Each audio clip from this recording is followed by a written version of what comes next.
이제 안 좋을 거다. 네. 위기도 있을 가능성이 있다. 근데 왜 주식 오르냐는 거야, 저희한테. 주식을 결정하는 키팩터. 기업의 펀더멘털이 좋아야 주식이 좋냐? 아니면 지금 주가를 결정하는 건 유동성이냐? 그래서 키팩터를 펀더멘털로 보냐, 유동성으로 보냐? 근데 사람들이 사실은 제일 많이 걱정을 했던 게 결국 미국이 계속 올리니까 우리나라도 같이 따라서 이제 금리 차익을 하도 많이 하니까 그래야 되는 거 아니냐? 그래서 오늘 뭐 동결을 하더라도 혹시 미국이 뭐 앞으로 2번 더 올린다고 하면 뭐 또 우리나라도 쫓아가는 거 아니야? 이런 걱정들을 사실은 제일 많이 마음속에 가지고 있었거든요. 오늘은 사실상 그거에 대한 걱정은 뭐 접어도 된다. 그렇게 거의 이제 종결을 시켜버린 상황. 물론 앞으로 뭐 환율이 불안하거나 혹은 뭐 미국이 2번이 아니라 뭐 그 이상 뭐 올리거나 뭐 이러면 뭐 또 모르겠죠. 하지만 지금 당장으로서는 한국은행이 굳이 따라갈 필요는 없을 것 같다. 이게 현재 오늘 금통위에서의 가장 핵심적인 메시지라고 이제 볼 수 있을 것 같고요. 뭐 사실 우리나라 경제가 많이 힘들지 않습니까? 네. 수출도 뭐 절대적인 면에서 좀 안 좋고, 게다가 이제 금융기관에서 계속 뱅크런 사태가 벌어지고 있고, 이제 부동산이 이제 주택 시장은 최근에 수도권은 좀 반등했지만 특히 이제 상업용 부동산이나 부동산 PF 대출 이런 쪽의 리스크가 여전히 금융기관 뱅크런과 엮여 있는 문제지 않습니까? 그렇죠. 그러다 보니 금리를 올리기가 좀 긴축적인 얘기를 하는 것조차도 쉽지 않았던 상황이 아니겠는가, 그렇게 좀 생각이 듭니다. 네. 3.75%는 여전히 유효하다라고 얘기를 하셨어요. 그렇죠. 그게 아직도 그냥 귀에 남는데 이거는 그럼 그냥 이런 건가요? 예. 지금 우리 팀장님 말씀하신 것처럼 3.5%로 그냥 계속 갈 거라고 누구나 들리는데 혹시 모르니까 좀 겁을 주기 위해서 3.75로 올려놓은, 저는 사실 미국의 점도표도 그런 느낌으로 저는 약간 받아들이고 있는데 똑같은 건가요? 그게 사실 굉장히 이제 어떤 핵심적인 질문이고 중앙은행의 말을 우리가 어떻게 받아들여야 되냐, 이와 관련된 이제 어떤 약간 철학적인 문제입니다. 그래서 오늘도 이제 질문 중에 그런 게 있었어요. 아니 3.75라는 이 가능성을 우리가 중앙은행의 의지로 봐야 되냐, 아니면 그냥 가능성이 열려 있다 정도로 봐야 되냐. 그러니까 의지라는 건 나의 이제 will이 들어가 있는 거죠. 나의 의지. 가능성이라는 것은 뭐 모르겠다. 상황이 바뀌면 하겠다. 상황이 바뀌면 그렇게 될 수 있다. 이거라는 거죠. 이거를 이제 우리가 포워드 가이던스라는 말로 얘기를 하지 않습니까? 중앙은행의 점도표가 거의 똑같은 거예요. 우리나라는 뭐 점을 찍지는 않지만 이제 얘기는 좀 해줍니다. 그래서 이제 한은 총재가 이 질문에 대한 답변은 조금 피해가셨습니다. 답을 안 하셨구나. 이게 말을 하도 이제 많이 하다 보니까 그게 이제 묻혀가지고 좀 피해가는 편이었는데, 제가 듣기로는 제가 지금까지 또 경험하기로는 그러니까 연준의 점도표 포함해서 이 포워드 가이던스는 중앙은행의 의지라고 볼 수 없습니다. 이거를 많이들 의지라고 생각을 하세요. 올리겠다. 이렇게 난 가겠다. 라고 보는데 그럼 가능성이냐? 의지가 아니면 가능성이냐? 가능성일 수 있죠. 근데 저는 사실 가능성이라는 단어보다는 제가 더 좋아하는 단어는 바램. 바램? 네, 바램. 3.75로 가고 싶다? 그것도 의지 아니에요? 뭐 어떻게? 바램이 뭐냐면 안 될 것 같은 거야, 내가 생각할 때는. 그런 상황이 안 올 것 같아. 근데 제발 그렇게 됐으면 좋겠어. 그 정도로 경제도 세고 뭐죠? 문제도 없고. 중요한 건 이제 물가가 그렇게 오르기보다는 경제가 정말 좋아져서 올렸으면 좋겠다. 예를 들어 뭐 경제 전망을 25bp를 올릴 수 있으면 금리 올리는 것도 논리적으로 맞으니까. 맞잖아요. 금리가 똑같으면. 물가 똑같. 경제가 좋아야 금리를 올리지. 그렇죠. 그래서 사실 지금이야 인플레 때문에 조금 희석됐는데 그런 의미가 코로나 이전만 하더라도 중앙은행의 점도표를 늘 저 하늘 꽂게 찍어놓고 있어요. 그럼 사람들이 이거 가지도 않을 건데 왜 찍어? 라고 얘기하지만 그건 이제 거기까지 가겠다는 의지가 아니라 제발 그 나라의 경제가 좋아져서 우리가 저렇게 금리를 올릴 수 있는 상황이 됐으면 좋겠다 라는 그 바람이 저는 녹아있다. 혹은 뭐 오늘 기자분이 질문했던 것처럼 뭐 가능성이라고 봐도 되겠고요. 저는 그래서 지금 분통이 7명, 이제 총재 포함해서 7명인데 그 중에 이제 6명의 의견이 여전히 7호까지의 퍼센테이지를 열어둘 필요가 있다라고 얘기는 했지만, 저는 그것을 진짜 나 그렇게 올릴 거야 라는 의지가 아니라 그냥 뭐 상황에 따라서 그렇게 될 수도 있다 열려 있다. 가능성. 또 하나는 이제 가장 많이 걱정하는 건 인플레 기대 심리죠. 네. 기대 심리. 이제 엄마가 애가 너무 사랑스러워. 때리기 싫지. 그런데 그러다 보면 애가 버릇이 나빠질 수가 있지 않습니까? 하지만 사랑하죠. 근데 버릇이 나빠지잖아. 그러니까 우리가 이제 할머니가 애를 키우면 이제 애가 좀 버릇이 나빠지는 경우가 있잖아요. 네. 엄마가 키워야지. 네. 근데 엄마는 사랑하지만 좀 엄하게 하는 경우도 있죠. 사랑하니까. 그런 것처럼 중앙은행도 그런 게 있습니다. 이 경제에서 기대 인플레이션이라는 심리를 우리가 잡아놓기 위해서, 즉 이 아이가 좀 예의 바른 아이로 자라나, 그래야 인플레이션 기대 심리가 떨어지고 인플레도 안 오잖아요. 그러한 이제 기대로서 중앙은행은 계속 약간 매파적인 커뮤니케이션을 할 수밖에 없는 상황이, 뭐 그게 한국도 그렇고요, 뭐 미국도 그렇고 대부분 저는 그런 맥락에서 이해를 하고 있기 때문에 이제 이런 얘기를 중앙은행이 들으면 싫어하겠죠. 그래서 좀 몰래 저도 이제 얘기를 하고 몰래 싶은데. 수가 없는데 녹화가 되고 있는데. 네.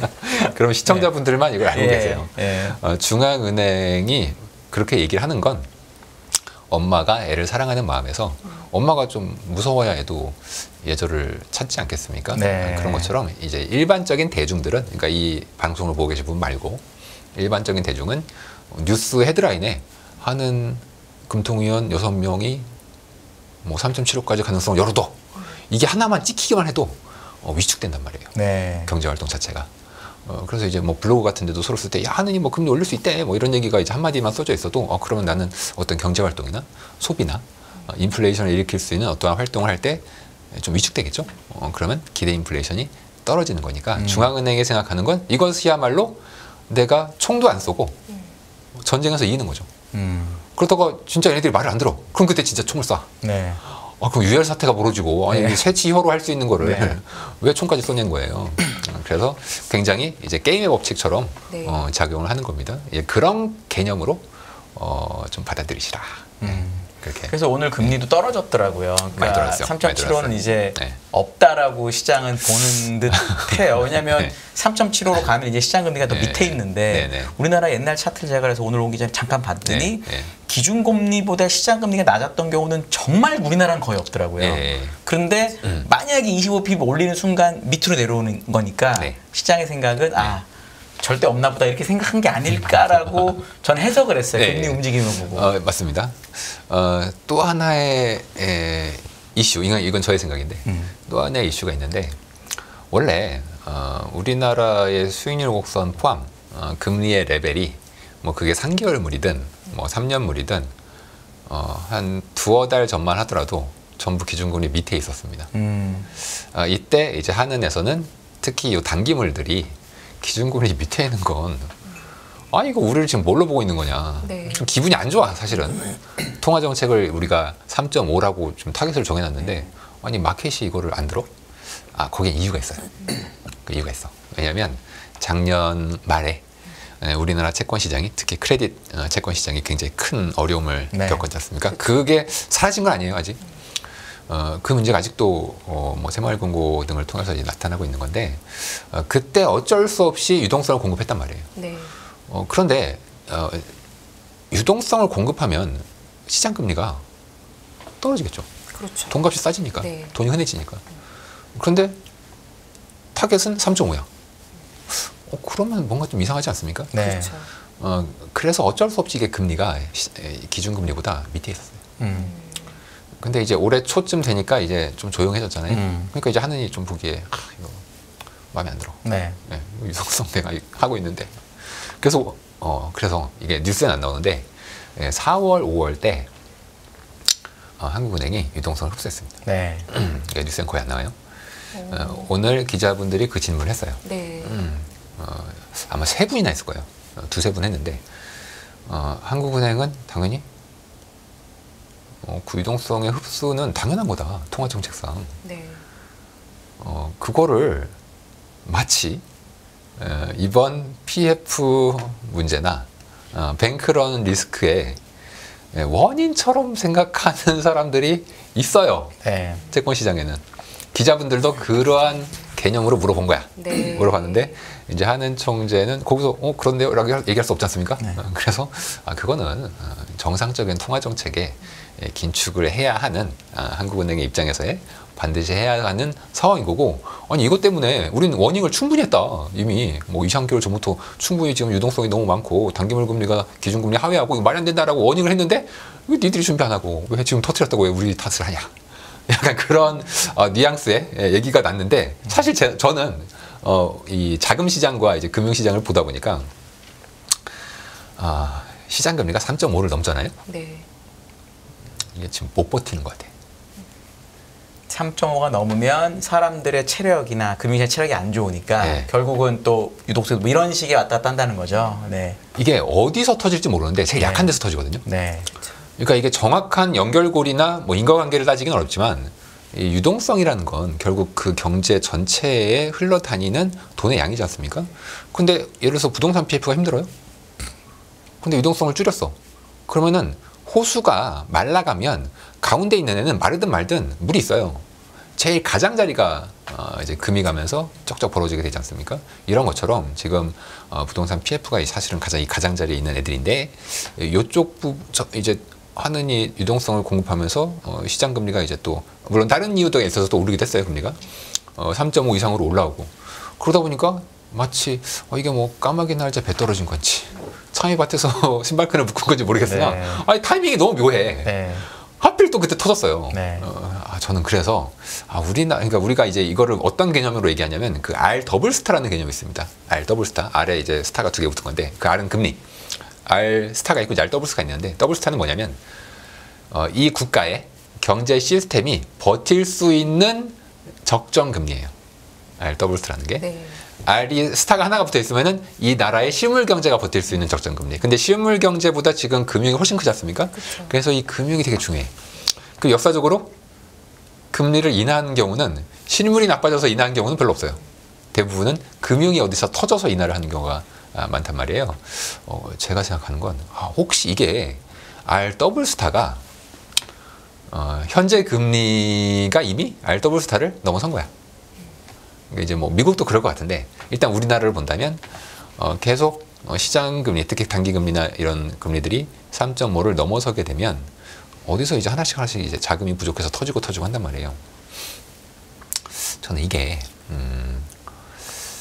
좀 과한 긴축이 이루어져서 그런 게 아닌가라는 이제 의심. 왜냐면 이거 넘을 때마다 터지면 뭔가 있는 거지 않습니까? 저는 그런 의심을 좀 하고 있습니다.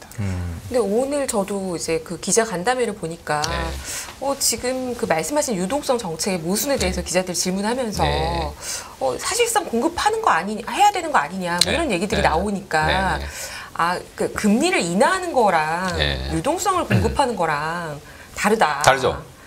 그러면서 다르다고 얘기해야지. 굉장히 미시적으로 우리는 미시적이라고 3대 얘기해야죠. 대응만 한다.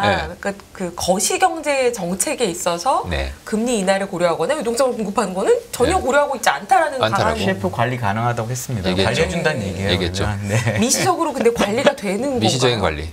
자, 이거를 우리가 미시 정책이라고 하죠. 이게 제가 좀 얘기할 게 있는데 말 조심해야 되는데. 생각 좀 해야 돼요. 네. 톤을 조절해야 돼서. 한국은행에서 보실까 봐요. 아니 일단 그 말은 한국은행장 입장에서 어쩔 수 없어. 그렇게 얘기해야 돼. 어떻게 얘기해야 돼요. 맞죠. 당연히 그렇죠. 그리고 상반기에 가계부채가 많이 늘었단 말이에요. 전 오늘 가계부채 질문이 그렇게 많이 나올 줄 몰랐어요. 6월 달에 주택담보대출이 많이 늘었어요. 그것 때문 아니에요? 그 뭐 특례 보금자리 그거 계속 나가는 것 때문에 그런 거 아니에요? 그거를 빼고 봐도 많이 늘었어요. 그래도 많이 늘었어요. 특례 보금자리로 오히려 연초에 많이 늘었고, 그 특례 보금자리 중에 절반은 기존 대출 상환이기 때문에 사실 이것저것을 감안하면은 많이 는 게 맞아요. 이제 은행들이 왜 그런지 모르겠지만 금리도 낮췄어요. 기준금리가 그대로여도. 미시적인 정책은 이건 제 생각인데, 미시적인 정책은 정부가 하는 겁니다. 정부가. 보통 재정이나 이런 거 갖고 많이 하죠. 그렇죠. 특히 세금을 많이 씁니다. 나는 이 부동산이 오르는 게 싫어. 그러면 거기다가 그냥 세금을 그냥 때려. 그리고 뭐 법 이상한 거 막 만들고 갖다가 막 규제하고 뭐 2주택 뭐 어쩌고 그냥 다 붙여요. 이렇게 되면 이게 미시적인 정책이 돼요. 미시적인 정책. 그래서 저는 미시적 정책은 정부가 하는 거다. 근데 중앙은행이 미시적 정책한다. 이건 조금 이상해. 왜냐하면 우리가 이 돈에는 꼬리표가 없잖아요. 그렇죠. 이 돈이 어디로 가는지 어떻게 알아? 그러면은 이제 뭐 물이 양동에 이렇게 있고, 이제 미시적인 정책을 중앙은행이 한다는 것은 이 물을 특정한 부분에만 나는 넣겠다. 이 물이 다른 데로 넘치지 않게 난 여기만 부을 거야. 근데 경제라는 거에 물은 이미 다 연결이 돼 있단 말이에요. 전부 다 이 뭐 그릇이 여러 개여도 그 그릇이 전부 다 빨대로 연결돼 있단 말이에요. 그러면 요 그릇에 물을 담으면 다른 물에도 다른 컵에도 물이 들어가요. 게다가 이 물에는 꼬리표가 없어. 그래서 어느 돈이 어디로 가는지 몰라. 그래서 전체적인 한은의 유동성 정책은 결국은 풀려요. 제가 옛날에 한번 나와서 3월 달에 미국 은행 망했을 때 연준이 양적 완화했다 얘기했지 않습니까? 그리고 주식이 오른 이유가 연준이 양적 완화해서 돈 풀었기 때문이다. 주식 오히려 오른다. 그런 얘기들을 저희가 했습니다. 아니 은행이 망한 데는 왜 주식 올라? 오르죠. 왜냐하면 유동성 주입했으니까. 그래서 이제 미국도 우리 이거 유동성 그런 질문 나왔죠. 파월 의장한테 이거 유동성 푼 거 아니냐? 우리 절대 푼 거 아니야. 이거 절대 푼 거 아니야. 왜? 우리는 BTFP라고 하는 아주 특수한 대출, 은행에 대한 재할인 창구 이걸 이용해서 우리 은행들한테 유동성을 주는 거지. 이게 시중에 유동성을 푸는 게 절대 아니에요. 라고 얘기했습니다. 하지만 결과적으로 풀렸어요. 하지만 오늘 쓰신 보고서, 오늘 한 페이지 쓰신 보고서의 제목이 금융 불안과 환율이 핵심이에요. 그렇죠. 근데 여기에 이미 팀장님께서는 금리 레벨이 높다 이렇게 다 쓰셨고 금융 불안을 야기할 수 있다. 여기서 제가 굉장히 높아요. 이 정도면 과격하게 쓰셨는데 라고 생각하면서 봤는데 왜냐하면 화재 위험이 누적되어 있는 것이 사실이다. 가계부채가 일부 증가하더라도 더 이상 긴축이 어려운 이유다. 이렇게 단언적으로 쓰셨더라고요. 그게 이제 저는 작년 하반기부터 이 채권 시장의 어려움을 눈으로 직접 겪었고 부동산 PF 시장이 얼마나 심각한지, 그리고 부동산 PF에 이제 많이 노출된 회사 중에 하나가 이제 증권사들이지 않습니까? 그래서 이제 저도 뭐 지나가면서 기동량으로 계속 이제 들을 거잖아요. 심각합니다. 심각해요. 특히 예를 들어서 생각해 보시죠. 그동안 부동산 PF 쪽에 대출을 그나마 파이낸싱을 해줬던 데가 이제 지방 새마을금고 이런 데였단 말이에요. 그런데 이게 만약에 지금 갇혔어요. 그럼 몇 개가 부실이래. 30개인가요? 지점이 부실이래. 그럼 부실인데 걱정. 물론 뱅크런을 할 필요는 없죠. 그게 예금을 못 받고 그런 건 아니니까. 근데 중요한 건 리파이낸싱이 안 돼요. 요 부동산 사업 프로젝트들은. 그러면 이 얘네만 문제가 되는 게 아니라 다른 쪽에 있는 애들도 새마을금고가 이제는 리파이낸싱 안 해준대. 그럼 누가 리파이낸싱 해줘 이거를? 그럼 나도 이거 넣으면 못 받을 것 같은데? 이렇게 생각을 한단 말이에요. 그러면은 이게 리파이낸싱이 잘 돼서 돌아가면은 나중에 분양까지 돼서 아무 문제 없이 되지만 중간에 한번 끊기면 그냥 그게 터져버리는 겁니다. 그 리스크가 여전히 나오고 있는 거고, 그런 상황에서 저는 사실 올해 초에 정부가 대규모로 부동산 규제 완화를 했지 않습니까? 그쵸. 그게 사실은 다들 이거 부동산 PF 살리기다. 라이언 일병 부학이에요. 했고, 사실 그 덕인지 모르겠지만 조용히 그래도 한 5, 6개월 갔지 않습니까? 그런데 지금 다시 한번 이게 터졌단 말이에요. 그러니까 이게 수면 아래에 계속 있는 거예요. 수면 아래.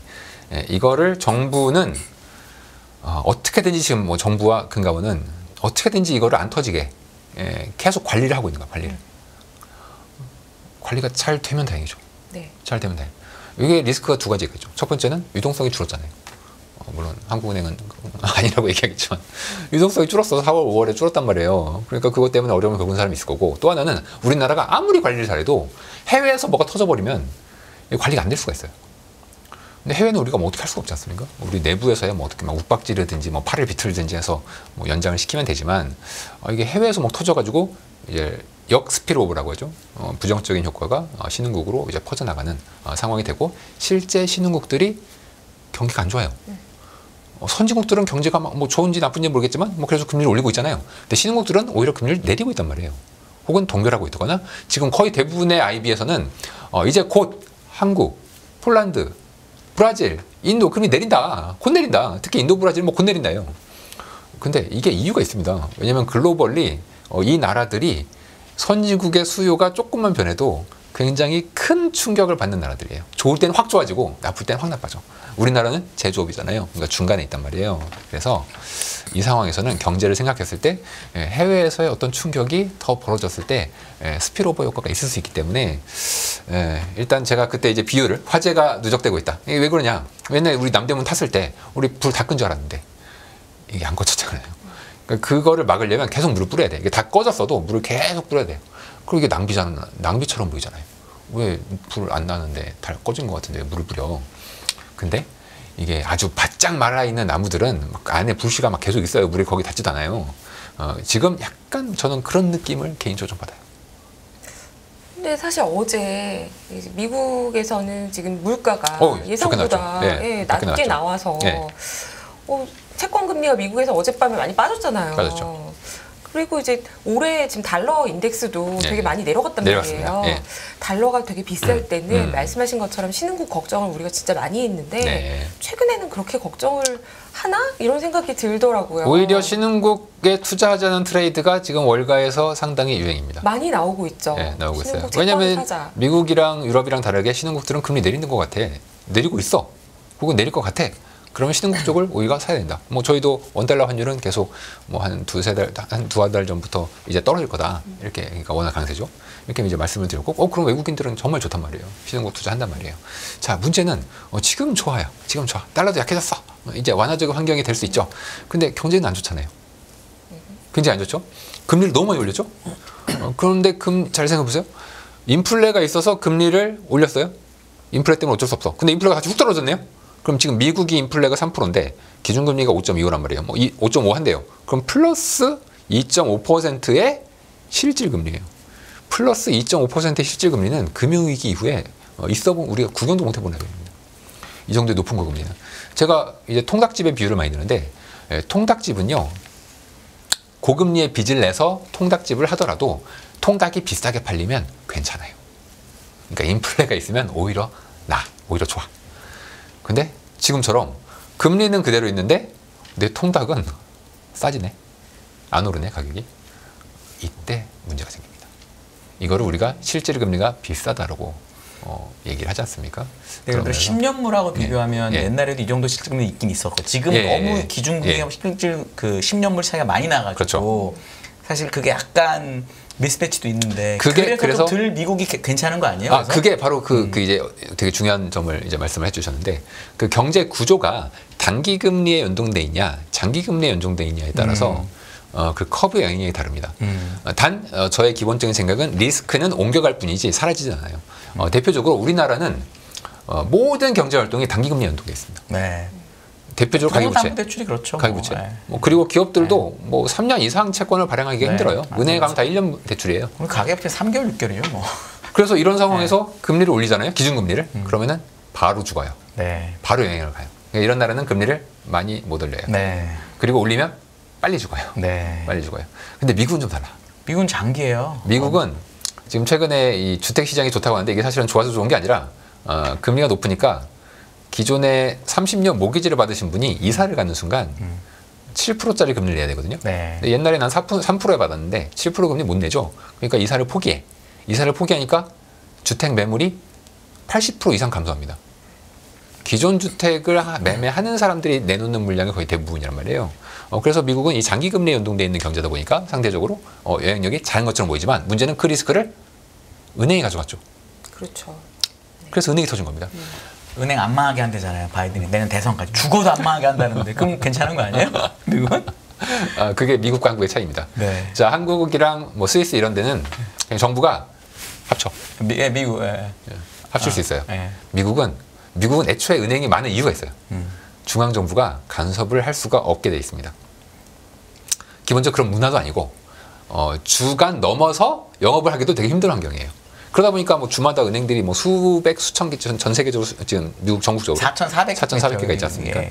이제 그런 이유가 기본적으로 그 사람들의 문화 자체가 정부가 개입해서 금융기관을 이래라 저래라 한다는 거에 대해서 굉장히 부정적인 생각을 갖고 있고 이번에 사실 옐런도 마음 같아서는 얘네들을 뭐 한국이나 뭐 스위스처럼 그냥 합쳐버리라 이렇게 하고 싶었지만 이제 그렇게 못하니까 계속 기다릴 수밖에 없었고 해결이 좀 늦어졌고 심지어 예금자 보호에 대해서 한도를 없애겠다라고 무제한으로 얘기되니까 갑자기 국회에서 네가 무슨 권한으로 예금자 보호 한도를 23만 불에서 없애냐 말이 안 된다 한 소리 들었잖아요. 그러면 사람들이 더 불안해진단 말이에요. 그래서 저는 미국은 조금 위기가 났을 때 좀 대응이 늦어요. 근데 이번처럼 그러니까 SVB 같은 거나 터진 것처럼 대응이 늦긴 한데 그냥 대통령이 백악관 성명을 딱 내는 거죠. 그냥 모르겠고 걱정하지 마라. 내가 예금 다 책임져 줄게. 이러면 그 순간 이제 뱅크런 없어지는 거고. 한국은 그렇게 할 수 있는데 미국도 이번에 그렇게 미국도 했잖아요. 이번에 굉장히 빠르게 다 그렇게 했어요. 그냥 나오자마자 주말에 그냥 바로 때려버리고 아무 걱정하지 말라고 하고 연준 의장 딱 데리고 와서 돈 빌려주라고 이렇게 하는 방법이 있는 걸 배운 것 같아요. 겨우겨우 이제 JP모건과 뭐 합병을 시킨다거나 이런 식으로 이제 은행을 합종 연행을 시켰는데 이게 과연 관리될 수 있었다면 왜 과거에는 반복적으로 은행 위기나 옛날에는 대출의 저는 위기가 어떻게 생각하냐면 이거는 제 의견이지만 그 2008년 금융위기 때 그 버냉키가 돈을 뿌려서 해결했잖아요. 그 전까지는 저는 그 MMT가 된다고 생각해서 사람 아무도 없었던 것 같아요. 이게 정말 되는 거야? 근데 한 번 하고 나니까 사람이 원래 잘못을 한 번 하면 할 때가 무섭지. 두 번, 세 번은 쉽단 말이에요. 그러니까 이번에도 그렇게 해봤는데 별 문제가 없으면 끌고 갈 것 같아요. 저와 정확히 동일한 의견이십니다. 즉 그 얘기는 뭐냐면 금리 다시 제로, 양적 완화 재개. 그러니까 금리도 아니더라도 그냥 그러니까 아까 얘기한 이런 뭔가가 망해서 생기는 문제에 대한 거는 막아줘야겠다라는 마음을 이미 3월 달에 천명을 했기 때문에 앞으로 그걸 바꿀 수 있을까? 대선이 더 가까워지는데. 저희가 그래서 경제를 안 좋게 보는데도 불구하고 주식에 대해서 긍정적인 전망을 계속 연말까지 가지고 가는 이유가 바로 그겁니다. 뭔가 리스크가 수면 아래에 잠재돼 있지 않습니까? 이게 살짝 고개를 들면서 수면 위로 나오잖아요. 그럼 그때마다 뿅망치로 쳐줘야 돼요. 근데 이게 커지면 더 큰 뿅망치 내지는 완전히 그냥 밟아줘야 되지 않습니까? 바로 그 수단이 통화정책이 돼버리는 거죠. 지금 왜냐하면 재정을 풀 수는 없잖아요. 재정은 너무 나빠져 있는 상태. 어쨌든 그것도 2년 유예했습니다. 재정도. 쓰려면 쓸 수 있습니다. 아주. 저는 그거에 대해서는 지금 생각 모르겠습니다. 아주 대놓고 그렇게. 저는 통화정책은 분명히 돈을 쓸 것 같은데 재정은 지금은 잘 모르겠어요. 어쨌든 법적으로는 유예를 시켜놨어요. 시켜놔가지고 내년 선거 전까지는 문제는 없습니다. 다만 이제 뭐가 터졌을 때 돈이 추가로 들어갈 때 이거 쓸 수 있냐? 이건 이제 그러니까 그때 제일 쉬운 돈이 바로 이제 연준의 돈이거든요. 그렇죠. 연준의 돈은 저는 분명히 나올 수 있다. 그렇다면 이건 주식은 굉장히 좋게 볼 수 있는 거죠. 근데 반대로 저기서 저는 오히려 반대로 해서 미국은 그렇게 아무 문제 없을 것 같다는 생각이 자꾸 드는데 한국은 또 반대로 말하면 정부의 말은 너무 잘 듣고 훌륭한 그런 점이 훌륭한지 모르겠지만 그런 점이 있지만 한국은 워낙 기축통화가 아니니까 옛날 근본이제 비슷하게 외환 보유고 본이제 비슷하다고 저는 우리나라 통화를 이렇게 믿고 있거든요. 달러 본이제죠, 한국은. 그럼 어쨌든 외환 보유고 본이제가 조금 더 넓게 말해서 그런 본이제인데 물론 다행히 좀 수출이 좋아지고 이렇긴 하는데 만약에 외환 보유고가 조금 줄어드는 것처럼 보이는 뭐 리만 때 같지는 않겠지만 그러면은 해결할 수 있을까? 오히려 그게 전 또 걱정이 되더라고요. 그래서 이제 신흥국의 가장 위험한 게 외환 위기입니다. 자국 내 위기는 해결이 돼요. 자체적으로. 근데 외환 위기는 해결 안 됩니다. 4천억 달러 정도 외환 보유고면 지금 문제는 없는 거죠, 우리나라? 4천억 달러가 다가 아니고 통화 수합까지 생각을 하게 되면 대략 5천억 달러 이상을 가지고 있고요. 정부가. 그 중에 이제 캐나다와의 수합은 이제 한도가 없거든요. 무제한이니까. 그리고 캐나다는 이제 미국과의 또 무제한이죠. 또 근데 캐나다 같은데 수합을 하더라도 무제한이라고 위기가 왔을 때 정말 그냥 아무 때나 전화 한 통하면 돼. 제가 알기로는 그래도 뭔가 협의도 하고 이래야 되는 걸 알고 있는데. 그 협의를 사전에 이제 해놓는 거고. 위기가 올 것 같으니까 그러면 소문나면 난리 나겠네요, 많이 그러면. 그거는 이제 중앙은행이 공시를 합니다. 그러니까 이번에 나중에 밝혀졌는데 3월 달인가 2월 달에 그 연준의 해외 은행에 대한 비상 대출이 600억 달러가 나간 적이 있었어요. 600억 달러. 600억 달러 나간 적이 있었는데 이게 그때 이거 누구야? 이거 어느 중앙은행이 빨리 와서 물론 지금은 이제 스위스 중앙은행인 걸 우리가 알고 있어요. 근데 그때는 몰랐어. 근데 바로 밝히진 않습니다. 나중에도 안 밝혀. 나중에 우리도 아마 1년 지나야 밝히나 뭐 그럴 거예요. 근데 다만 추정은 하죠. 대략 누가 빌려갔을 것이다. 근데 이제 한국은행이랑 캐나다 은행이 있다. 이럴 때도 이제 통화 수합 라인이 있으면은 이거는 그냥 무조건적으로 이제 주게 돼 있는 겁니다. 그 리스크 때문에 쉽게 체결을 잘 안 해줘요. 그러면 우리도 달러가 무제한 있는 거나 사실 마찬가지 아닌가요? 이제 기본적으로 5천억 달러는 기본적으로 갖고 있고 그거에서 더 추가적으로 있는 건데 근데 이게 제가 지난 한 20년 동안 위기를 겪어보니까 그 양이 그렇게 중요하지 않아. 왜 그러냐면 주는 속도가 중요하죠. 중국도 4조 달러가 넘었거든요. 그러다가 그 3조 달러 약간 깨졌단 말이에요. 근데 그때 그 2016년인데 중국 망한다. 근데 안 망해요. 그 정도, 그러니까 제가 왜 자꾸 얘기를 하냐면 그러니까 리만 때를, 그러니까 리만이 아니라 97 외환위기의 기억이 되게 전 대학생 때 되게 강한 게 그때는 정말 외환이 20억 달러가 있어가지고 아예 났어요. 없었던 건데 리만 때도 우리나라가 3천억에서 2천억으로 떨어지는데 엄청 빨리 떨어졌는데 네. 그래도 주식시장은 정말 작살이 나긴 했지만 네. 경제는 돌아가더라고요. 왜냐하면 외환이 네. 없어서 물건 못 사는 건 아니니까. 그렇죠. 그러니까 중국도 그때 4천억에서 4조가 3조가 되는 네. 과정에서 네. 미니 불황이 왔는데 네. 세계 경제나 주식을 잘 생각해 보면 네. 좀 빠지긴 했는데 네. 그냥 이랬단 말이에요. 그럼 지금은 전체적으로 문제가 아예 없는 거 아니에요? 아유, 이 지금 시청자분들이 그 정도 위기를 겪으면요. 네. 저도 사실 맹붕이었는데 네. 저도 그때 2016년에 뭐 중국 위안화 절하를 거의 이틀 동안 거의 5% 6% 해버리고 전 주식을 봐서 주식은 그때 네. 10% 정도 미국은 10%만 빠지고 계속 버텨가지고 저는 이제 외환 시장이랑 채권을 보는데 네. 아, 이쪽은 좀 무서워요. 네. 자금이 빠져나가면 좀 걱정이 되고 다만 뭐 우리나라는 제 걱정을 좀 덜하는 게 네. 이제 가끔 뉴스 같은 거 보면 외국인 채권 자금 뭐 들어왔다 나갔다 네. 지금 사고 있다. 오늘 한우총재께서도 그렇게 얘기하셨는데 이거 되게 오해가 많습니다. 우리나라 외국인들이 사는 거는 예를 들어서 제일 위험한 게 뭐냐면 외국인이 그냥 원화 채권을 사는 거예요. 그럼 그냥 사지 어떻게 사?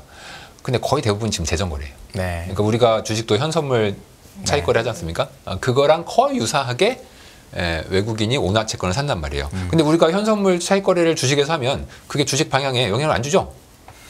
근데 보통 그게 네. 영향을 안 주는 게 로지컬리 맞는데 네. 사람들이 그런 걸 보고 매매를 또 하고 또 매매하죠. 또 그 심리적으로. 선물을 사는 사람들이 네. 또 그렇게 네. 차익거래를 해도 시차를 뭐 이렇게 하기 때문에 네. 주긴 죽어요. 그러니까 이론적으로는 이게 방향성과는 원래는 이제 무관하지 당연히, 않습니까? 원래는 당연히. 그러니까 외국인들이 볼 때, 그러니까 이것도 똑같아. 외국인들이 재정거래로 들어오는데 되게 많이 들어오거든요. 지금도. 근데 이게 모르는 사람이 보면, 외국인이 채권 사네? 오, 땡큐고 이거 최고네. 한국에 대해서 좋게 보나 보다. 이러면 또 한국 채권을 사는 사람들이 있고 맞아요. 한국에 대해서 좋게 보는 사람들이 또 생긴단 말이에요. 그래서 물론 이제 볼 때마다 데이터는 우리가 정확히 봐야 되겠지만 일단 우리나라는 확실한 건 그냥 완전히 달러를 환전해서 원화로 환전해가지고 원화 채권을 그냥 사네. 이런 애들이 많지 않고 네. 있다고 하더라도 보통 중앙은행들이에요. 네. 그 얘기는 좀 빠져나갈 때 좀 천천히 빠져나갑니다. 네. 안 빠져나가거나 덜 빠져나가거나. 그래서 저는 요거는 상대적으로 좀 괜찮다. 다음 문제는 아까 재정거래 하던 애들 있잖아요. 걔들은 빠져나갈 수 있거든요. 네. 근데 걔들은 빠져나가도 그렇게 크게 영향이 없는데 문제는 이게 아까 말씀드린 대로 심리에 영향을 줘요. 네.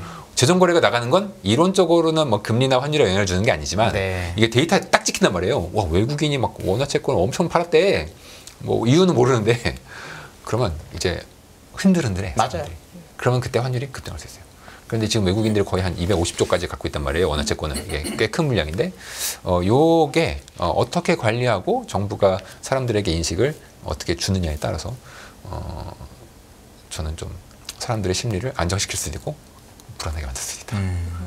그러니까 들어보니까 결국 우리나라도 충분히 미국 같은 방법으로도 관리할 수 있는 거네요. 예, 그렇죠. 저희도 내년에 정치적 이벤트가 있고 한국도. 내국의 그렇죠. 이슈면, 그러니까 우리나라 내의 이슈면 미국보다 훨씬 관리가 잘 되고요. 근데 외국 이슈도 사실 제 경우는 미국의 이슈가 없으면 외환 이슈면 한국은 거의 버텼던 저는 버티긴 하는데 네. 어려워요. 중간에 어렵긴 한데 중간 좀 어려워했어요. 그래서 네. 그러니까 왜냐면 지금 사람들이 계속 네. 얘기 나오는 게 네. 이제 PF나 이런 부분이 문제가 많다고 네. 다들 얘기를 하시고 네. 근데 제 경험상 보통 문제가 얘기 예를 들어 저 서프라임 모기에서 제 기억나는 게 2006년 5년부터 말이 나왔는데 3년 걸렸거든요 터지는데 그렇죠.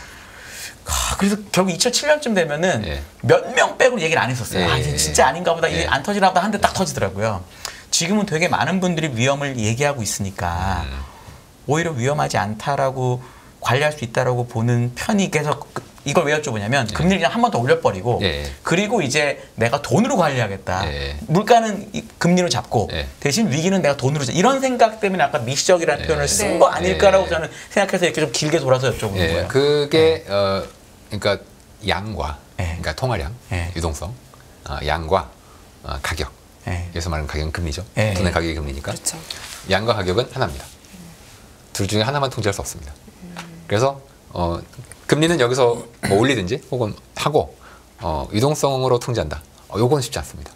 근데 사실 미국이 지금 금리를 SVB 사태가 일어나고 나서도 어쨌거나 금리를 올리고 유동성도 줄였어요?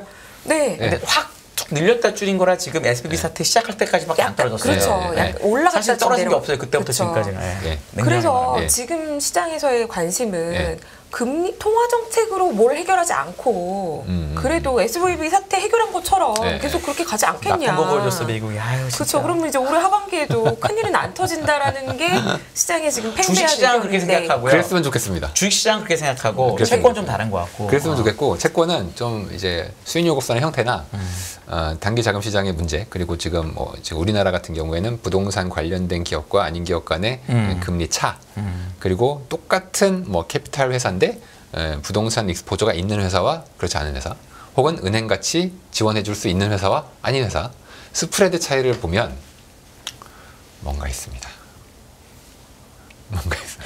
뭔가 있어요. 제가 이제 미국도 뭔가 있어요. 그러니까 뭔가 터질 수 있다라고 생각하시는 건가요? 터질 수는 있는데 막을 거다. 막다는. 터지면 네, 통화 정책으로 막을 거다. 이제 재정 정책을 쓰기가 저는 조금 지금은 부담스럽지 않나 생각해서 통화 정책으로 막을 수 있어요. 아까 시청자분 어느 분 질문이 있으셨어요. 네. 요한님 질문이 네. 있으셨는데 그렇게 해서 그럼 정말 통화 정책으로 금리를 내리면 네. 주식 시장이 진짜 오를 거라고 보시나요? 라는 질문이 있으셨어요. 제가 이제 그거에 대해서 사실 저희 회사와 다른 증권사나 이제 해외 IB들이 가장 갈리는 게 그겁니다. 그러니까 저희는 저희가 경제 좋게 안 보잖아요. 경제 안 좋을 거다. 네. 위기도 있을 가능성 있다. 근데 왜 주식 오르냐는 거야 저희한테. 모순 아니냐? 모순처럼 보이죠. 주식을 결정하는 키 팩터. 저는 좀 무식해가지고 한눈만 배. 네, 막 복잡하게 세상은 복잡하지 않습니까? 물론 복잡게 다 생각해야 되는데 우리 머리가 단순하잖아요. 저는 더 단순하고. 그래서 저는 한눈만 패는데 기업의 펀더멘털이 좋아야 주식이 좋냐? 아니면 지금 주가를 결정하는 건 유동성이냐? 라고 여러 가지 데이터를 특히 저희가 종종 보여드리는 미국의 지준과 S&P 간의 가격을 보면 똑같이 가요. 똑같이 가니까 그러면 만약에 여기서 혹시 작은 위기가 큰 위기든 나서 돈을 왕창 양동이에 물 들이붓듯이 해. 그러면 아마 주가가 처음에는 위기 큰일이네 라고 떨어질 수 있지만 그 다음에 아마 다시 급등할 가능성이 있습니다. 급등할 가능성. 그래서 키팩터를 펀더멘털로 보냐 유동성으로 보냐. 근데 이 펀더멘털이 유동성 풀잖아요. 그럼 나중에 좋아져. 원래 그렇죠. 유명한 말이 앙드레 코스토라니가 한 유명한 말이 네. 주식 가격은 돈 플러스 심리라고 영원한 정답이긴 하죠. 네. 근데 그러면은 지금 주식을 하면 안 되고 오히려 뭐가 터지길 기다려야 되는 건가요? 팀장님 말씀. 그거는 터졌을 때 난 살 수 있다. 난 터졌을 때 저점을 잡을 수 있다. 자신 있으면 터져도 나는 정신적으로 너무 멘탈이 훌륭하기 때문에 무조건 살 수 있다. 네. 나는 그리고 그때가 나는 저점이 어딘지 안다. 잠깐 이게 빠질 건데 저점 어딘지 안다. 이제 그러면 잘하시는 분 있잖아요. 그런 거 잘하시는 분. 그런 분들은 이제 하시면 되고요. 저는 그런 자신이 없어요. 10,000명에 한 명 있을까요? 그런 자신이 저도 없어서 자신 없습니다. 저는 그냥 꾸준히 사겠습니다. 네, 꾸준히. 채권은 지금 금리 수준에서 미국채가 2년물이 지금 4.9인가 4.8인가 그렇고 5%도 넘었었고 지금은 10년물이 4% 넘었다가 이제 밑으로 났는데 3.75. 그런데 근데 저는 진짜 채권 잘 모르니까 왜냐면 채권 보는 분들은 제가 채권 매니저 이렇게 만나보면은 되게 몇 BP에 예민하거든요. 그러니까 아웃퍼폼 언더퍼폼의 정도가 굉장히 짧은 시각이죠. 주식은 한 하루에 100bp, 하루에 50bp 줘도 신경 안 써요. 이러는데 막 이렇단 말이에요. 그런 관점에서 채권 금리를 되게 이렇게 보긴 하는데 그런 관점 말고 그냥 일반적인 투자자들이 보기에 이 정도 채권 금리가 미국이 지금 우리나라보다 높잖아요.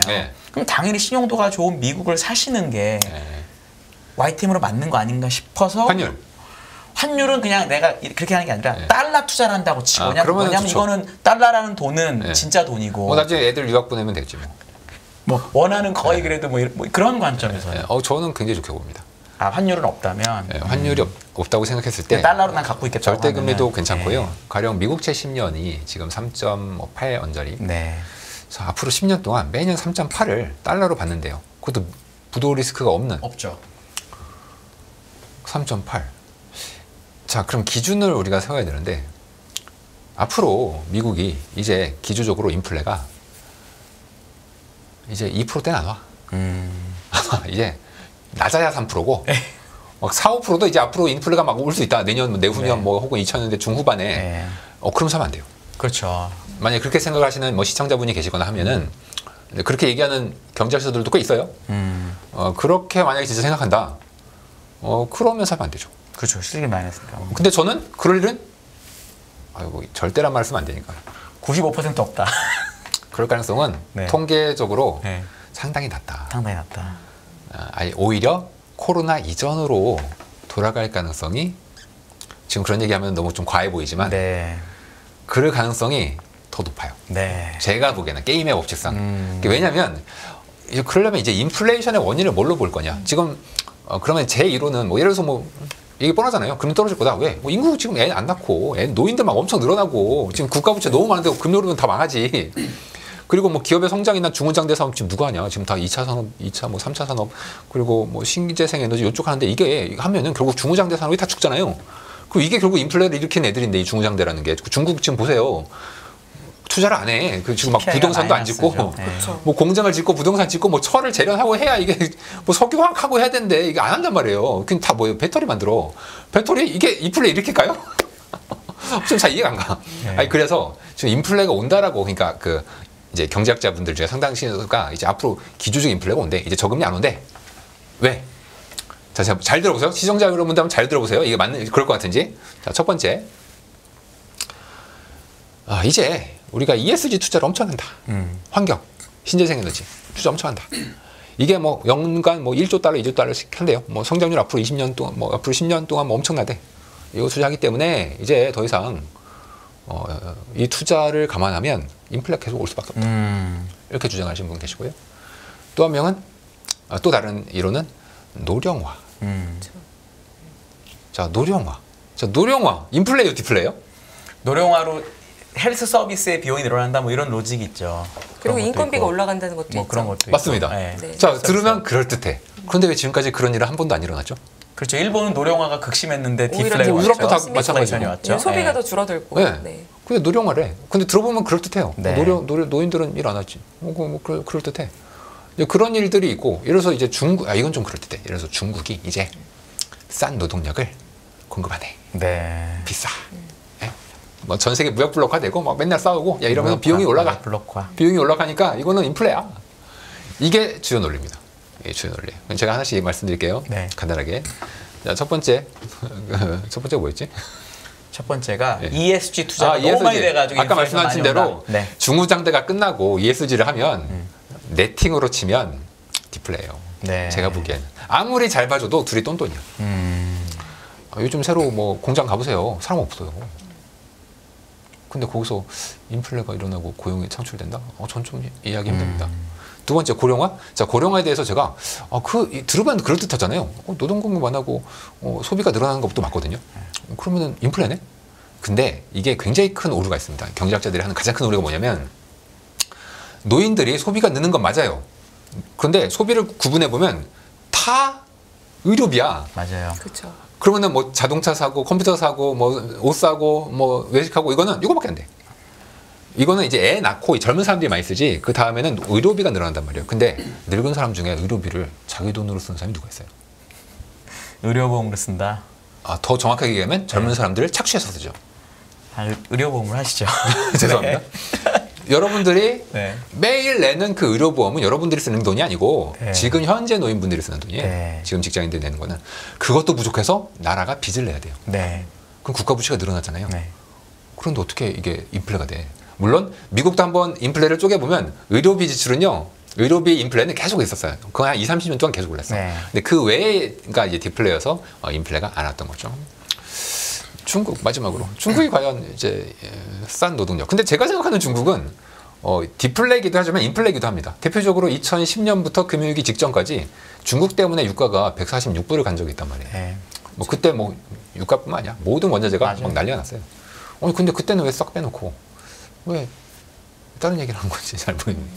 그리고 저는 지금 중국 인구가 10년 전에 센서스 조사했을 때 예측보다 1억 이상 줄었어요. 맞습니다. 적어요. 그리고 중국은 벌써 인구가 줄고 있대요. 아니 중국이 저럴 줄 누가 알았습니까? 그리고 중국의 최근 출산율 보셨어요? 우리나라보다는 높아요. 우리나라보다 높은데 네. 그 속도가 네. 거의 뭐 폭포수처럼 떨어지더라고요. 네. 그런데 어떻게 중국이 인플레를 일으킬까? 그러면 미국채 10년 3.8? 잠깐 4% 넘었는데 와 이거는 달러인데 그리고 망하지는 절대 않을 거니까. 절대 미국 아니, 물론 중간에 뭐 부채한도 협상 뭐 이런 거 있어요. 주겠죠. 있는데 저는 싸지 않나.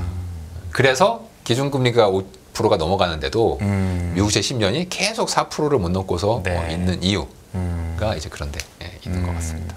그러면 만약에 너무 제가 또 객관식이긴 한데 좋습니다. 예. 미국채, 한국채 딱 있으면 네. 뭐 하나 사면 좋으시겠어요? 뭐 통화를 다녀가지 말고 그냥 딱 생각하시게 그냥 원화요.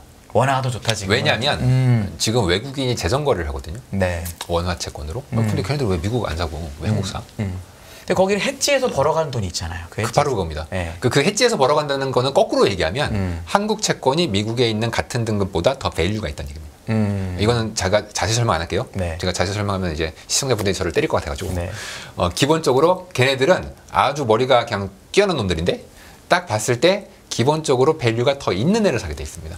그러니까 환해지를 한다는 거는 밸류를 측정하기 위한 수단일 뿐이지 네. 거기서 뭐 뭐가 생기고 그러진 않거든요. 그게 뭐냐면 정말 죄송한데 환해지를 하는 네. 과정에서 그거는 이제 통화의 퀄리티 때문에 네. 어쩔 수 없이 달러를 원화로 바꾸는 과정에서 네. 생기는 플러스가 있었는데 그 네. 통만 바뀌는 거잖아요. 그거는 약간 이제 그 오해입니다. 그거는 금리 차에 대한 보정 부분입니다. 근데 그게 네. 저 해보니까 네. 그렇긴 한데 그거랑 다르게 그냥 퀄리티 그 약간의 갭이 있어요. 네, 그렇게 되거든요. 네, 그 갭이 있는데 그 갭은 이제 뭘로 저희가 측정을 하냐면은 크레딧 스프레드라는 개념으로 이거 저 때릴 것 같은데 아무튼 이 크레딧 스프레드라는 개념으로 저희가 측정을 하는데 그 크레딧 스프레드가 한국의 매력적입니다.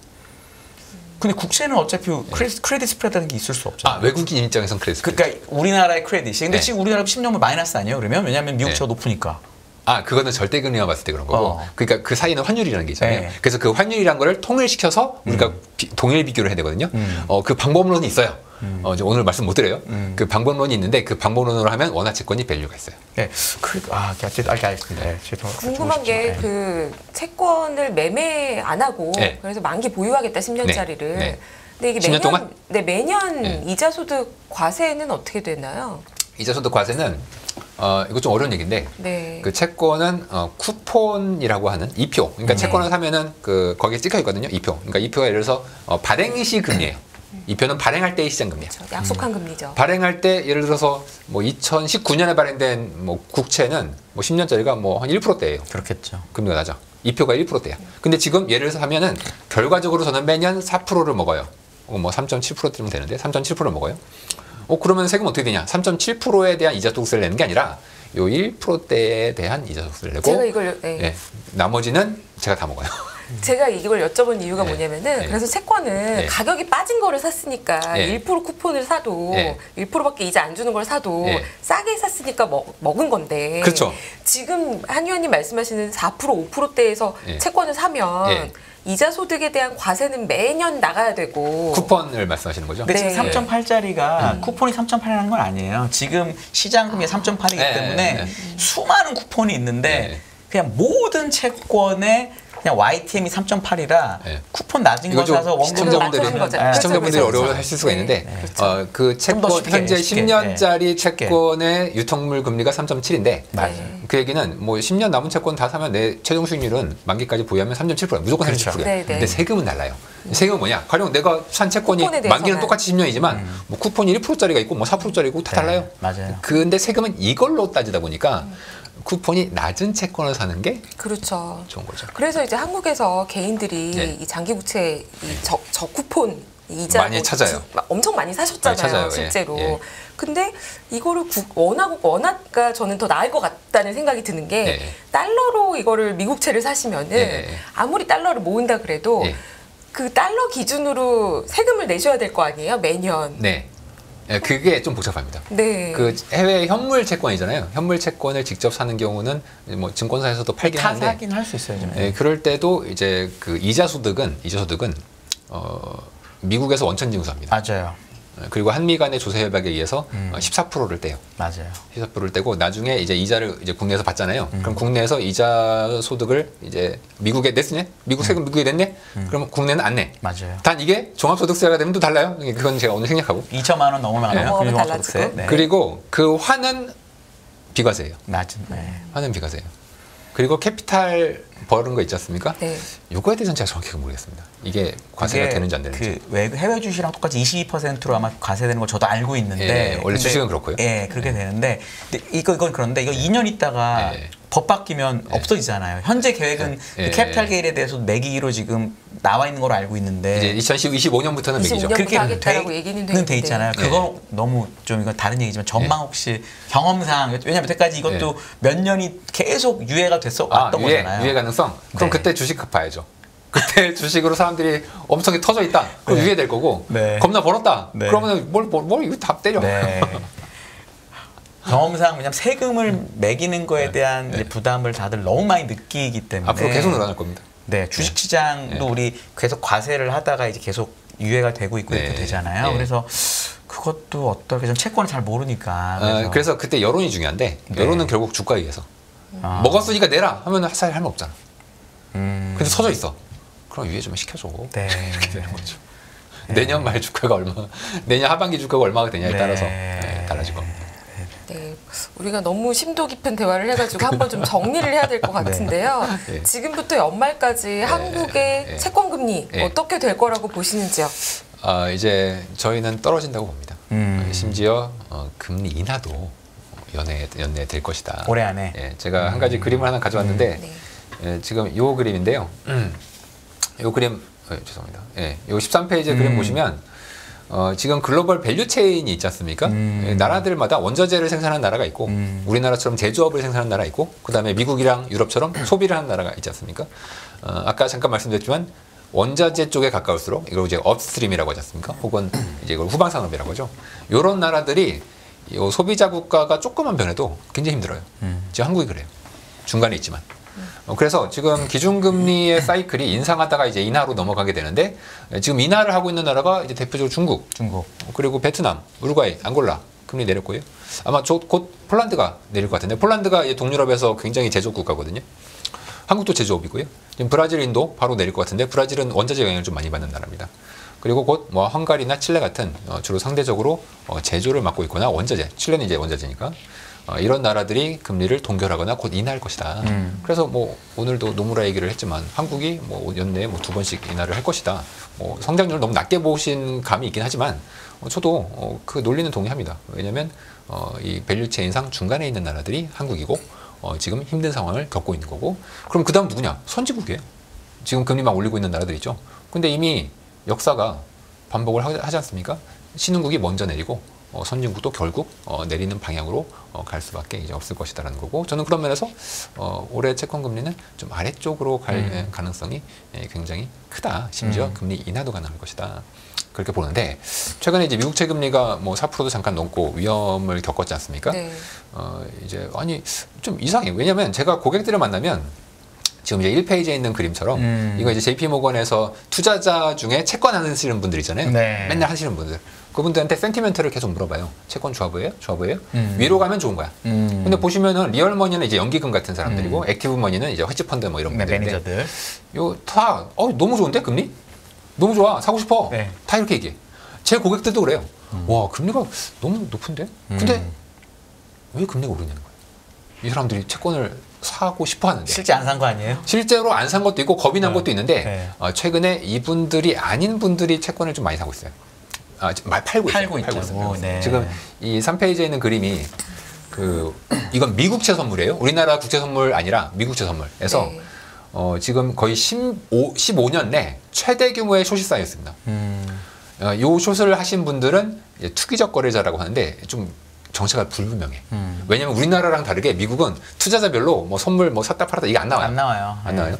그래서 이것도 좀 불분명한데 제 생각에는 이게 두 가지 설이 있어요. 첫 번째 설은 뭐냐면 이거 현선물 차익 거래 때문에 선물 팔고 현물 산 애들이다. 그렇죠. 라는 파가 있고 또 하나는 제 생각인데 금리 올리면 쫄리는 애들이 많은 것 같아요. 이걸 해지했구나 팔아서. 특히 은행들이 MBS를 많이 갖고 있는데 MBS는 제가 설명은 못 드리겠지만 아주 독특한 특성이 있어서 금리가 오를 때 더 터져요. 옵션이 있어서 그래요. 그 옵션 가치 때문에 그렇습니다. 금리가 오르면 일반 채권보다 더 많이 터져. 근데 SVB가 MBS 때문에 터졌잖아요. 근데 지금 평가손 보신 적 있죠? 은행들의 평가손 얼마다. 어마어마해요. 근데 지금 금리가 그 정도 다시 또 왔단 말이에요. 최근에 MBS 금리가 7%가 넘어갔습니다. 미국은. 국채 금리만 보면은 뭐 전고점보다는 그래도 낮지만 MBS는 7% 넘어갔어요. 그러니까 이 가지고 있는 어마어마한 손실을 어떻게 해지할 수 있는 방법은 이거밖에 없어요. 네. 미국채 선물을 쇼치는 거예요. 그래서 저는 부동산 회사도 그런 것 같아요. 부동산 상업용 부동산 미국 난리잖아요. 근데 얘가 갖고 있으면 금리 올리면 죽잖아요. 그럼 그거를 그나마 막을 수 있는 방법이 미국채 선물을 쇼치는 거예요. 금리 리스크를 했지. 저는 그러한 사람들이 지금 여기 많이 몰려서 최근에 금리도 좀 올랐고 채권에 대한 금리 변동성이 꽤 커질 수 있습니다. 이 사람들은 오히려 금리가 오르면 좋아요. 왜 좋냐면 자, 뭐 예를 들어 부동산이라고 할게요. 부동산 갖고 있어봐야 뭐 현금 흐름도 없고 그냥 평가도 잘 안 받아요. 부동산 평가를 잘 안 받는단 말이에요. 그런데 이 선물은 매일 정산해야 돼. 하루하루. 근데 금리가 올랐어. 그럼 정산금을 받죠. 땡큐죠. 현금의 흐름이 있으니까 거꾸로 떨어져 봐요. 금리가. 돈을 토해내야 되죠. 돈이 없잖아. 뭐 지금 빌딩에서 돈 나오는 거 아니잖아요. 그러면 어쩔 수 없이 커버를 해야 돼요. 쇼친 거에 대한 커버는 이제 롱으로 커버를 해야 될 텐데 그럴 때는 금리가 또 급락해요. 그래서 이분들이 굉장히 금리 급등락 변동성을 만들 수 있기 때문에 저는 연말까지 계속 금리 하락 쪽 보고 있고 그럼 매력적이다. 근데 변동성이 꽤 있을 수 있을 것 같습니다. 금리를 하락으로 보시면은 굳이 현물 안 사고 ETF 사도 되겠네요. 그러면 왜냐면 그건 자본 차익이 확실하게 나니까. ETF는 세금 문제가 있습니다. 근데 이제 해외 상장된 거는 주식으로 그거 예. 해주거든요. 예, 이제 CFD 같은 게 있으면 참 좋은데 지금 못하니까. 예. 이제 ETF는 미국 상장돼 있는 ETF는 이제 22%를 네. 이익을 내시면 되고요. 한국에 상장된 건 절대 하지 마세요. 죄송합니다. 이거 자산운용사분들 너무 죄송한데 우리나라에 상장된 ETF는요 주식이 기초자산이 아니면 이 소득을 금융소득으로 잡아요. 그래서 나는 금융소득이 2천만 원 넘는다. 안 넘으면 하셔도 되고 2천만 원 넘는다. 그러면 이게 금융소득으로 잡혀서 세금 그냥 폭탄 먹습니다. 2천만 원 아니면 15.4%는 내는데 네. 아니면 종소세가 돼요. 해외 상장은 22%가 분리과세라서 종소세는 아니니까. 걔는 그냥 22% 내고 땡이거든요. 해외. 네. 근데 우리나라 ETF는 법을 왜 그렇게 만들었는지 저도 도저히 이해가 안 돼. 우리나라. 그러니까 주식은 원래 비과세라 비과세 해주는데 네. 주식 아닌 자산을 15.4처럼 배당 수익처럼 했어요. 우리나라 상장은. 저는 정말 그리고 파생서 그러니까 이제 WTI가 언더라인이어도 세금을 그렇게 비잖아요. 맞습니다. 국내 주식 빼고는 다 그래요. 와, 저는 정말 이게 이해가 안 돼요. 올해 사실 개인 투자자분들이 채권 ETF를 굉장히 많이 사셨는데 네. 이게 사실 연초에 생각했을 때는 금리 전망 자체가 내려가는 커브가 있어서 금리가 지금보다 뚝 떨어져야 커브 채권 효과? 가격이 올라서 네네. 그래서 캐피탈 게인을 기대를 했다면 네. 지금은 약간 커브가 네. 뭐 내려간다고 얼마나 내려가겠냐 이런 네. 분위기가 있는데 그래도 네. 채권 투자 괜찮을까요? 더 좋게 봅니다. 왜냐하면 금리 레벨이 올랐잖아요. 그러면 난 더 좋은 앉아서도 계속 돈을 받는 거고 그거는 무조건 먹는 거고 금리 떨어지면 거기서 추가로 더 많이 먹는 거죠. ETF보다는 네. 소위 말하는 알채권. 알채권, 그러니까 현물 채권을 좀 만기 보유할 거 아니면 좀 현물 채권은 안 사는 걸 추천드리고 증권사마다 우리가 사드려요 나중에 사드려 좀 근데 비싸게 사죠. 그런 회사가 있는데 그런 데는 뭐 나중에 팔 수도 있고요. 근데 채권은 중도 매매가 잘 안 돼요. 현물은. 저희가 어느새 이제 마무리해야 될 시간이 왔는데요. 문홍철 팀장님 나오시니까 댓글창에 막 팀장님 얘기니 막 엄청 활발해져 있어요. 여기 있는 거 아니야? 시청자분들도 2,000명을 1분대 돌파하고 네. 좋아요가 무려 330개. 아, 그래요? 500개 채워주세요. 부담. 감사합니다. 네. 시청자 여러분. 1,000개 됐어야 되는데 네, 제가 나왔으니까 1,000개 가야지요라고 해주신 분도 1000개 계신데요. 가야죠. 네. 감사합니다. 지금부터 좀 눌러주시면 좋을 것 같고요. 근데 저희가 오늘 조금 어려운 얘기를 했나 봐요. 맞아요. 다음에 뭔가 좀 기초부터 한번 정리 한번 해보는 시간도 있으면 좋겠다라는 생각이 저는 오늘 진행하면서 좀 들었어요. 싸게 쉬운 얘기로 또 다음에 말씀드리겠습니다. 한 번 더 모시도록 하겠습니다. 알겠습니다. 오늘도 귀한 시간 내주셔서 감사합니다. 네, 감사합니다. 네, 문홍철 DB금융투자 자산전략 팀장님과 함께했습니다. 감사합니다. 네, 고맙습니다. 감사합니다. 네. 끝없는 위기 속 기회는 언제나 숨어 있습니다. 성공한 투자 고수들과 나눈 투자의 철학. 다가올 기회를 잡아내는 부의 만찬으로 여러분을 초대합니다. 푸짐하게 한 상 차려놓았습니다. 안녕하세요, 유승입니다. 더 많은 영상을 보고 싶으신 분들은 화면 오른쪽에 있는 구독 버튼을 눌러주시기 바랍니다. 그리고 영상을 보시면서 좋아요는 필수인 거 아시죠? 항상 인포맥스 라이브를 사랑해주셔서 감사합니다.